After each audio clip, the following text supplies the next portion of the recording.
Hi everybody, Jackie here with Mark from Surety HR, and today we're talking about Title VII of the Civil Rights Act of 1964. Yes. This is something everyone kind of knows about, but it's important that they understand, as an employer, how it affects them and how it applies to them. Correct. So you're going to tell us a little bit about that. Yes. So Title VII of the Civil Rights Act of 64, this was a landmark civil rights and U.S. labor law that outlaws discrimination based on race, color, religion, sex, or natural origin.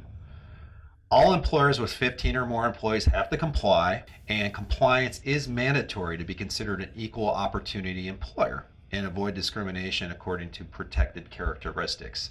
And those are something you definitely want to, make sure that you're abiding by this. And it's interesting that, I didn't know only employers with 15 or more employees had to comply.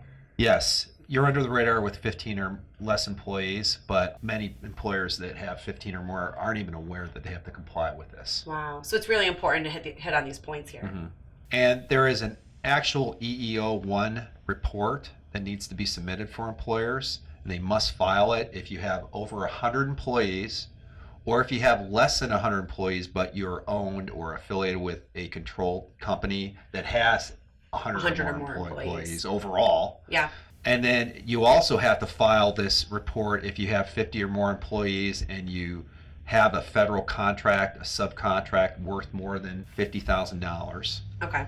And So it's like you're at 100, but if you're at 50 and this applies to you, you have that federal contract or subcontract worth more than 50,000. You still have to, put this report in, even if you're not at that 100 employee mark. Yes. Yeah. And if you have 50 or more employees and you act as an issuing or paying agent for U.S. savings bonds or serve as a depository of government funds, you have to file this actual EEO-1 report. So what happens if you don't file this report? You could be subject to fines and penalties. So if you're an employer and if you have over 15 employees, you definitely need to be aware of this. And even if you're under, you're going to be approaching that soon. So Right. They need to give you a call at Surety HR and make sure that they're understanding how to be compliant with Right, this. because you could be subject to penalties or fines if you don't file this report, if you meet those requirements. So you want to make sure you're filing the report on time. If you don't file the report on time, you're going to get penalties and fines. Cash flow is going to be interrupted. So make sure that you are aware of all of this and that you're taking the proper precautions, doing those reports, and staying compliant.